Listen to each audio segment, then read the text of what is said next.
5 seconds. I support this measure wholeheartedly, and I am especially glad to find that the silk industry, which has received protection for the last 65 years, is being given this concession further. Silk, as you know, sir, is considered by many to be an article of luxury, and they think it is not necessary for a person to wear silk.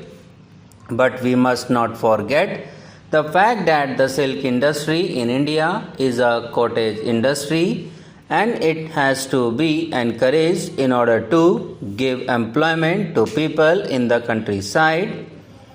This industry at present is confined to a few states only where silk can be produced.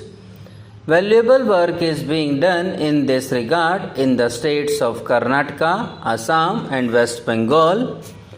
The state of Kashmir too has a very fine silk industry which could be developed to a great extent, but the misfortune is that the price of cocoon which the state has fixed is not such that it can give any encouragement to the cultivators to take to the cultivation of mulberry in preference to the cultivation of food grains and other cash crops.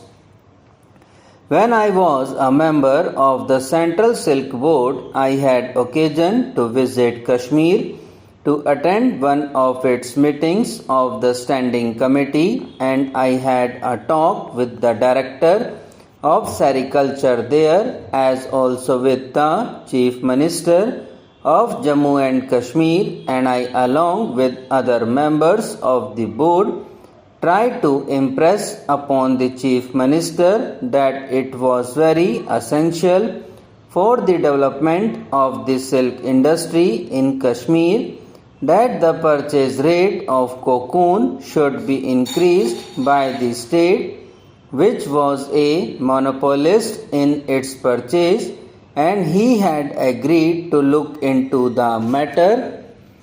I do not know whether an improvement in raising the price has been made during the last 1.5 years or so or not. Some of the finest varieties of silk can be produced in Kashmir. For example, silk of a quality which can be used for parachutes could be made, and during the last war, a considerable quantity of silk was produced in the state for that purpose. Unfortunately, now the army is not getting the silk for that purpose from Kashmir to the extent that it needs. At that meeting, when I was in Kashmir, we had a talk with the people. Sir, very valuable work is being done by the Central Silk Board, and the board spares no effort to impress upon the various state governments the desirability of increasing their sericulture industry.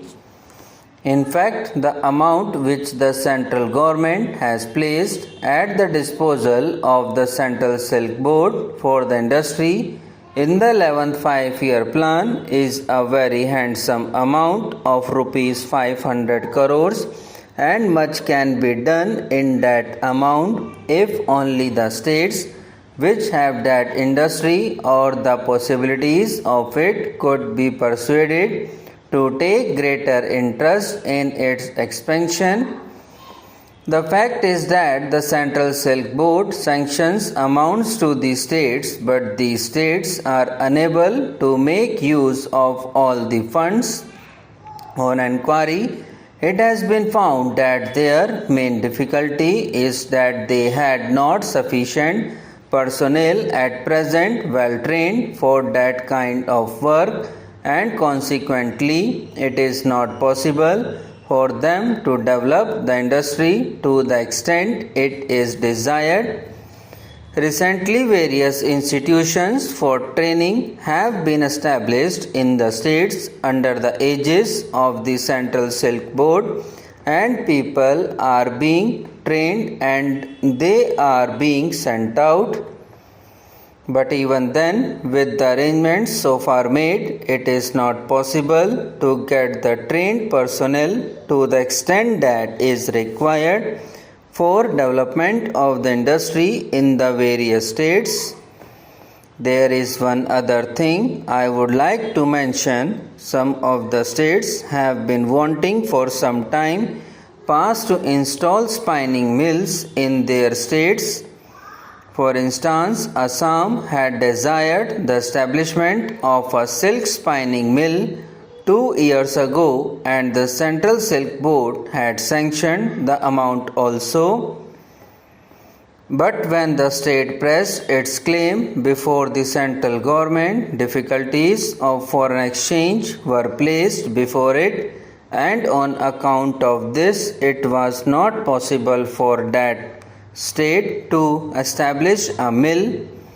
The central government had mentioned to the state that it might make effort with foreign countries to get machinery on a loan basis or on a long-term payment basis. But so far, I do not think anything has been done. Then son, there are 3 other states, Bihar, West Bengal and Kashmir, which pressed their claims to set up spinning mills during the time I was on the standing committee of the board. I thought that it would be useless sanctioning a mill for any one of these states unless the government of India was prepared to spare the foreign exchange for import of machinery. A subcommittee was formed by the Central Silk Board to decide this matter. Subscribe now and press the bell icon. Never miss an update.